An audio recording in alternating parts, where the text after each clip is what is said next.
अस्सलाम वालेकुम नाज़रीन, पॉजिटिव पाकिस्तान से मैं हूं सुहेल अहमद चौधरी। नाज़रीन, जैसा कि आप जानते हैं कि हम उजाला प्रोजेक्ट की वीडियो सीरीज़ पे अभी काम कर रहे हैं और इस हवाले से ये आज की चौथी वीडियो है। पहली वीडियो में मैंने आपको सहर और उजाला का जो फ़र्क है वो बताने की कोशिश की थी। दूसरी वीडियो में मैंने आपको ये बताया कि बेसिकली उजाला प्रोजेक्ट काम कैसे करेगा और पॉलिसी के मुताबिक इनका जो फ़िनांस है वो कैसे जनरेट होगा और ये घरों को कैसे रजिस्टर करेंगे और शॉप्स को कैसे रजिस्टर करेंगे। इसी तरह से जो सुपरवाइज़र की ज़िम्मेदारियाँ हैं वो आपके साथ डिस्कस की गई थी। तो आज की इस वीडियो में मैंने आपको आपके सवालों के जवाब देने हैं, जो आपकी तरफ से कमेंट बॉक्स में या वैसे सवालात पूछे गए। तो ये फ़ोरम से मैं आपको उन सवालात के जवाब देने जा रहा हूँ। तो उससे पहले अगर आपने ये चैनल अभी तक सब्सक्राइब नहीं किया तो पॉजिटिव पाकिस्तान को सब्सक्राइब करें और साथ दिए गए बेल आइकन को दबाएं ताकि इस सिलसिले की या वैसे जो आने वाली वीडियोस हैं वो आपको मिलती रहें और हमारा जो आपस में ताल्लुक़ है वो बना रहे। जी नाज़रीन, तो बढ़ते हैं आज की वीडियो की तरफ। तो सबसे जो पहला सवाल कमेंट बॉक्स में मुझे पूछा गया उसका मैं आपको जवाब देना चाहूँगा। सबसे पहले एक दोस्त ने सवाल किया। उन्होंने कहा कि जो घर असिस्टेंट ने रजिस्टर किए हैं उसी मोहल्ले की दुकान को सुपरवाइज़र ने रजिस्टर किया है, तो दुकान के ग्राहक तो वही होंगे जो पहले सामान ले रहे थे। तो दुकानदार पहले सारा प्रॉफ़िट खुद रख रहा था, वो अब हमको किस वजह से ज़्यादा प्रॉफ़िट देगा? दुकानदार तो इस पे राज़ी नहीं होगा। तो देखें, इसका जवाब ये है कि जो एमओयू आएगा ना, बेसिकली एमओयू जो आपने साइन करना है, सुपरवाइज़र ने साइन करना है दुकानदार के साथ, उसमें जो टर्म एंड कंडीशंस होंगी उसमें ये सारी चीज़ें मेंशन होंगी। जब दुकानदार उस पे साइन करेगा, सुपरवाइज़र उस पे साइन करेगा उजाला के बिहाफ़ पे, तो इसका मतलब ये है कि दोनों उन टर्म एंड कंडीशन को एग्री कर रहे हैं। तो उसके बाद ये सवाल नहीं बचेगा कि वो बंदा पहले से ही इधर से परचेजिंग कर रहा था घर वाला, तो दुकानदार प्रॉफ़िट शेयर ना करे। ऐसे जो केसेस होंगे वो कम होंगे। वैसे ओवरऑल दुकानदार की जो सेल है अगर वो अफेक्ट हो रही है, बढ़ रही है, तो वो लाजमी तौर पे पाबंद होगा, लीगली बाउंड होगा एमओयू साइन करने के बाद कि वो इसको शेयर करे। और ये जो चीज़ें हैं सारी की सारी ये उसके एमओयू में मेंशन होंगी। उसके बाद एक दोस्त ने पूछा कि अगर पॉलिसी के मुताबिक अगर दुकानदार इस पॉलिसी पे एग्री नहीं होता तो फिर क्या करेंगे? देखें, ये जो प्रोजेक्ट है उजाला प्रोजेक्ट एक प्राइवेट लिमिटेड कंपनी का प्रोजेक्ट है। इसमें कोई किसी को बाउंड नहीं कर सकता। हमें फ़र्ज़ करें अगर कोई बंदा जॉब करना चाहता है तो उसको उजाला रखेगा, लेकिन अगर कोई जॉब नहीं करना चाहता है तो पाबंद नहीं किया जा सकता। इसी तरह अगर कोई बंदा इसमें अपना घर को रजिस्टर करवाना चाहता है तो वो खुशी से करवाएगा, लेकिन अगर वो नहीं चाहेगा तो कोई ज़बरदस्ती उसे रजिस्टर नहीं कर सकता। इसी तरह से दुकानदार को भी कोई बंदिश नहीं होगी कि वो ज़रूर रजिस्टर हो। वो चाहे तो रजिस्ट्रेशन से इनकार कर सकता है। वो कह सकता है मैं पॉलिसी से इनकार करता हूँ, इसलिए मैंने मतलब अपनी शॉप को रजिस्टर नहीं करवाना है। तो ये बेसिकली इसका जवाब था कि हम किसी को बाउंड या कोई भी किसी को बाउंड नहीं कर सकता। अच्छा, दूसरा एक दोस्त ने सवाल किया कि अगर किसी मोहल्ला या चक में 10 दुकानें ना हों तो क्या करेंगे? देखें, उजाला जो है ये इसकी जो पॉलिसी है उसके मुताबिक हर यूनियन कौंसल में 2 असिस्टेंट होंगे, 2 यूनियन कौंसल में 2 असिस्टेंट होंगे और 1 सुपरवाइज़र होगा। यानी कि 1 सुपरवाइज़र के पास 2 यूनियन कौंसल्स होंगी जिसमें वो काम करेगा। अब ये नहीं हो सकता कि वो यूनियन कौंसल में 10 दुकानें ही ना हों, क्योंकि ये किसी मोहल्ले या चक में वो काम नहीं करने जा रहा। ये करने जा रहा यूनियन कौंसल में 1 से ज़्यादा चक होंगे, 15-20 से ज़्यादा चक होंगे और इसी तरह हर चक में मोहल्ले भी ज़्यादा होंगे। तो ये shops definitely union council wise जब जाएँगी तो बहुत ज़्यादा बन जाती हैं इनकी जब कैलकुलेशन होगी। तो इसलिए भाई ये नहीं होगा कि उधर सिर्फ़ 10 से कम दुकानें हों।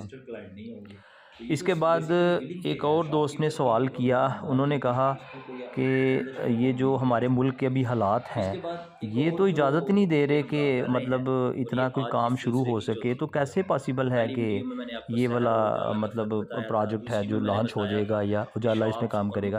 देखिए, मैंने कल भी आपको कहा था, अब मैं दोबारा रिपीट कर देता हूँ कि ये बेसिकली उजाला का ऑफ़िशियल पेज नहीं है। इसमें सिर्फ़ और सिर्फ़ आप लोगों की आसानी की खातिर जो भी पॉलिसी को मैं समझ पाया हूँ या जो मेरी डिस्कशंस होती हैं दोस्तों के साथ, उनकी बेस पे मैं आपको आंसर करता हूँ। तो जो इसमें मेरी अंडरस्टैंडिंग है वो ये है कि मुल्क के जो हालात जैसे भी हों, जैसे कोविड आया था, कोरोना आया था, तो उसमें भी खाना-पीना तो बंद नहीं हुआ था ना, मेडिकल स्टोर तो उसमें भी खुले रहे थे। तो इस तरह जो ज़रूरियात ज़िंदगी की चीज़ें हैं, वो तो चलती रहेंगी। वो कैसे भी हालात है, जंग भी होगा तो मतलब खाना पीना ग्रॉसरी तो चलेगी, मेडिकल स्टोर्स तो चलेंगे। तो इसलिए उसका इस पे कोई मेरा ख्याल है अफेक्ट नहीं हो, ये लग्जरी नहीं है। गाड़ियों पे आप कह सकते हैं कि गाड़ियाँ ख़रीदना लोग कम कर देंगे, मोबाइल फ़ोन आप कह सकते हैं नहीं लेना कम कर देंगे, लेकिन जो खाने पीने की चीज़ें हैं वो तो नहीं ख़त्म हो सकती, वो तो चलती रहेंगी एज़ इट इज़ जैसे चल रही हैं। तो इसलिए मुल्की हालात के लिए आप दुआ करें, अल्लाह पाक खैर फरमाए, इंशाअल्लाह अल्लाह बेहतर फरमाएगा, मुल्की हालात ठीक होंगे। तो ये वाला जो प्रोजेक्ट है इसका उससे कोई ताल्लुक़ नहीं होगा। उसके बाद एक दोस्त ने सवाल किया कि अगर एक यूसी में टोटल 50 शॉप्स हों, तो वो तो 5 दिन में रजिस्टर हो जाएंगी, तो उसके बाद सुपरवाइज़र का क्या काम होगा? तो देखिए ये एक आइडियल कंडीशन है कि 5 दिन में 50 शॉप्स हो जाएँ। पहली बात कि एक यूसी में 50 शॉप नहीं होती, शॉप डेफ़िनेटली ज़्यादा होती हैं, कोई ना कोई हर यूसी में कस्बा, कोई शहर छोटा आ जाता है। लेकिन अगर फिर भी 50 शॉप्स ही हैं, तो ये एक आइडियल कंडीशन है कि आप 5 दिन में 50 शॉप्स मुकम्मल कर लें। उसके बाद दूसरी यूसी में भी ज़ाहिर है उसने करनी होंगी, 2 यूसीज़ उसकी हो गई। उसके बाद वो अपने काम से जब फ़ारिग हो गया है, तो ये उजाला प्रोजेक्ट की मैनेजमेंट का डिसीजन होगा या उस उधर का जो डीएम या टीएम होगा, ये डिसाइड करेगा कि उस बंदे को, इतने एफिशिएंट बंदे को उसने और किधर यूटिलाइज़ करना है। क्या उसे किसी दूसरी यूसी में लेके जाना है? क्या किसी सिटी एरिया में लेके जाना है? क्या ऑफ़िस में काम करवाना है? ये बिल्कुल डिसीजन होगा डीएम या टीएम का। इसमें सुपरवाइज़र की जो जॉब है वो अफ़ेक्ट नहीं होगी। सुपरवाइज़र की जो जॉब है वो चलती रहेगी। वो जितनी जल्दी मर्ज़ी काम ख़त्म कर ले या जितना मर्ज़ी लेट काम ख़त्म कर ले। तो ये सवालात थे, जो अहम सवाल थे आपकी तरफ से जो रेज़ किए गए, आपके जो कंसर्न्स थे वो सामने आए, तो इस पे मैंने मुनासिब समझा कि आपको जवाब दे दें। अब जो कल की वीडियो होगी वो इंतहाई अहम होगी। उसमें मतलब ये जो प्रोजेक्ट है उसके स्टार्ट के हवाले से बड़े सारे सवालात सामने आ रहे हैं कि वो स्टार्ट कब होगा।